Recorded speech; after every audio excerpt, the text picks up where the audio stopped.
ampliação em 3D, né? Uma ampliação tridimensional da pele. Esse material sintético é utilizado nos cursos da área de saúde aqui, né? E faz parte do acervo da anatomia aqui da Unifev. Então eu trouxe para que o nosso público entenda o assunto de hoje, porque nós vamos falar sobre Dezembro Laranja. Que é uma campanha muito importante. Eu peguei até a informação aqui, professor. A campanha Dezembro Laranja foi criada em 2014, pela Associação Brasileira de Dermatologia e faz parte da campanha nacional de prevenção ao câncer de pele. Desde 1999, um mutirão anual faz um atendimento gratuito e já beneficiou mais de 600 mil pessoas. E aí, professor, eu fiquei me perguntando, câncer de pele é algo tão comum assim, professor? É? Nós temos um país tropical, né? Calorzão. A incidência solar é muito grande. E isso gera esses riscos, né? E vamos entender que dos 100% dos tipos de câncer no Brasil, 33% são cânceres de pele. Nossa, professor, não sabia. Então, de todos os tipos, pulmão, né? Quer dizer, fígado, rim, 33% são cânceres de pele. E isso gera uma grande expectativa de mais de 150 mil novos casos por ano. Mais especificamente, 187 mil casos por ano. E isso é uma estimativa não só da Sociedade Brasileira, né, de Cancerologia, como também o Instituto do Câncer e como a Sociedade Brasileira de Dermatologia. Todos eles chegam nesses números. Então, o Brasil é um país que tem muita incidência solar. E, naturalmente, essa incidência solar acaba gerando esses riscos, não é? E são riscos interessantes que dão para ser prevenidos. Vamos falar disso também. Isso que é importante. Isso, fala pra gente, professor, sobre esse grupo de risco, né? Do câncer de pele, idade, fator genético. O mais importante é a coloração da pele. Nós temos hoje, Meg, 6 fenotipos de pele. Desde a pele extremamente branca até a pele mais escura. Sim. São 6 fenótipos. Só que para cada fenotipo eu tenho tonalidades. Eu posso ter, por exemplo, 5 tonalidades da pele branca, desde a muito branquinha até a menos branquinha. Então vamos colocar o seguinte, nós temos em média 30 a 40 tonalidades de cor de pele. Eu sempre digo que Deus fez aí um degradê, sabe, de coloração de pele, né? Aí o ser humano complicou, colocou preconceitos, colocou tanta coisa aí, mas na verdade o que nós temos é uma graduação da quantidade de melanina na pele. A melanina é um pigmento. Quem produz esse pigmento é o melanócito. Então eu quero mostrar aqui para o nosso telespectador onde é que está tudo isso. Vamos conhecer essa pele aí. Porque a gente tem que falar onde é que está, onde é que nasce o câncer de pele. Vamos lá, eu vou fazer aqui a ampliação, então. O Murilo vai nos ajudar aqui. Ele vai gerar uma ampliação e nós vamos mostrar as camadas da pele. Nós temos 3 camadas, Meg. A derme, que é a mais superficial. A epiderme, que está logo abaixo. Certo. E depois a hipoderme, que é onde estão gordurinhas e a musculatura nossa. É onde estão minhas celulites. Muito bem. Poderemos falar disso um dia, viu? Porque realmente é aquela camada da gordurinha que provoca a celulite. É ali. Eu não sei do que Flávio. vocês estão falando. Muito bem, Meg. Então nós temos aqui, ó. Vou mostrar para vocês. A primeira parte mais superficial nós chamamos de derme. É essa parte aqui que fica em cima, aquela que fica exposta ao sol. Tá certo? Agora, um pouquinho mais abaixo é a epiderme. E exatamente onde estou aqui nessa faixa azul para o nosso telespectador, mas para o nosso ouvinte do rádio, são alguns milímetros abaixo da pele. Perfeito. É onde está a presença dos melanócitos. Quem são eles? São as células que produzem a pigmentação da pele. Pessoal, a pigmentação da pele entre a pele branca e a pele mais escura, ela é dada pela melanina. É simplesmente uma pigmentação da pele. E essa pigmentação, ela é feita pela produção de melanina pelos melanócitos. Perfeito. E aí, então, essa faixa aqui, ó, é onde está o risco do aparecimento do câncer de pele. Essa parte mais profunda, ó, que é a hipoderme, essa parte mais profunda, o que nós temos? O telespectador está vendo aqui, ó, nós temos o pelo, mas sai da onde? Desses folículos pilosos aqui, que também são as glândulas do suor, as glândulas sudoríparas, as glândulas sebáceas, porque as glândulas sebáceas também estão envolvidas com esses folículos pilosos.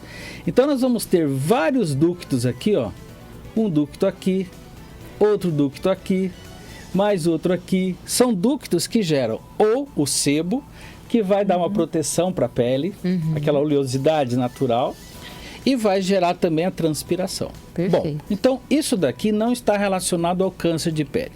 O câncer de pele é na região da derme e principalmente da epiderme. E aí nós vamos para aquela resposta.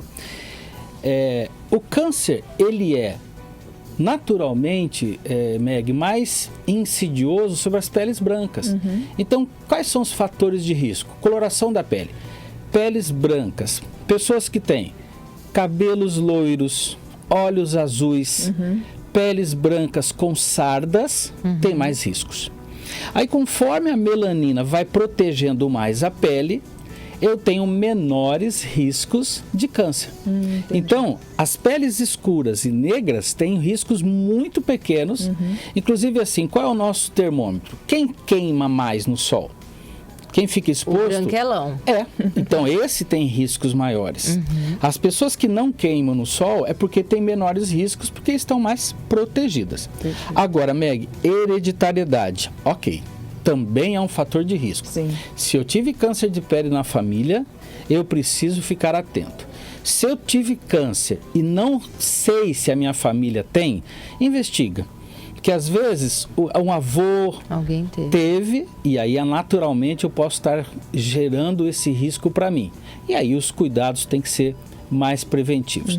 Não existe característica genética relacionada. É a hereditariedade pelos riscos e características que eu tenho fenotípicas. Então isso é uma coisa a ser acrescentado. Mas são esses dois elementos, viu, Meg, mais importantes. Não tem idade.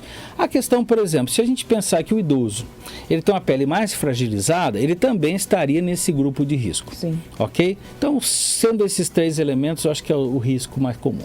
Professor, e tem sintoma? Por exemplo, o que eu tenho que ficar de olho na minha pele? Eu tenho bastante pintinha, tenho que ficar de olho nelas. Quais são esses avisos que a gente precisa Inclusive, ter? eu trouxe aqui, ó, uma relação de sintomas e sinais muito interessante, que é a Sociedade Brasileira de Dermatologia, ela utiliza o ABCDE. Conta que é pra isso? gente o que é isso. ABCDE. São siglas que dão uma análise desse diagnóstico. Então, por exemplo, porque tudo parte de uma mancha na pele, ou de uma pinta, ou de uma área de coloração, e a gente tem que ficar esperto sobre aquela área. A área, ela pode ser esbranquiçada, ela não precisa ser escura. Ela pode ser avermelhada, não precisa ser escura. Então, áreas que estão em crescimento, áreas que apresentam assimetrias, áreas que apresentam bordas mal definidas, a gente começa a ficar esperto, porque não necessariamente as escuras, mas obviamente que as mais comuns são os cânceres de pele que têm característica escura. Mas para o nosso ouvinte, telespectador, não necessariamente elas precisam ser escuras para a gente ficar atento. Então, qualquer tipo de manchas que estão persistentes e que ficam ou crescendo ou aumentando a espessura dela, exatamente. Então, isso já é preocupante. Mas vamos entender que o que é mais comum são as manchas pretas, aquelas pintas. Perfeito. Então, aí a Sociedade Brasileira diz o seguinte: assimetria. Imagina que nós pudéssemos fazer uma marcação no meio dessa mancha, dessa pinta. Se elas tiverem igual tamanho, o risco de ser maligno e de não ser câncer é muito grande. Certo. Outra coisa, bordas. As bordas são mal definidas. Elas não são redondas, tá certo? Elas são horas ovais, elas não têm uma borda bem organizada. Isso também já é um sinal de risco. Coloração. Quando tem a coloração uniforme, ela não é muito fácil a possibilidade de não ter câncer ali. Agora, quando as colorações são variadas, ora escura, na própria mancha, ela é esbranquiçada, ela tem colorações diferentes. Outra coisa, o D, é o diâmetro. Você vai pegar uma reguinha quando você chegar na sua casa, manchas acima de 6 milímetros. Milímetro é aquele pontinho da régua, sabe aquele risquinho? 6 risquinhos, ok. Acima de 6 risquinhos, seriam 6 milímetros, aí nós temos já um risco. São riscos, né? Mas não necessariamente. Agora, acho que o mais importante é a evolução. Se eu tenho uma manchinha ou uma pinta que está estável, está há anos, né? Ok, está tudo certo, está simétrico, a borda é bonitinha, não tem nenhum problema, coloração estável. Agora, o problema é quando ela evolui. Ela evolui de tamanho, ela faz essas variações de coloração, ela evolui na espessura, eu sinto aquele tecido, né? Então, quando tiver algum desses elementos, aí nós temos que já procurar para a avaliação de um dermatologista. Agora, o mais grave, sangramento. Existe a possibilidade de um sangramento, principalmente quando já há um melanoma mais avançado, né? E aí nós temos 2 tipos de câncer. O não melanoma e o melanoma. É um carcinoma específico da região onde eu mostrei, dos melanócitos. Então, assim, o que é mais grave? Aquilo que está perto dos melanócitos, que pega a corrente sanguínea e que pode gerar o quê? Metástases. Aquilo que está na parte da derme, menor risco, porque é mais fácil de ser retirado, os elementos cirúrgicos conseguem fazer essa retirada, ok, e a cura é 100%. Então, nós temos essas 2 variações que precisam ser avaliadas pelo dermatologista.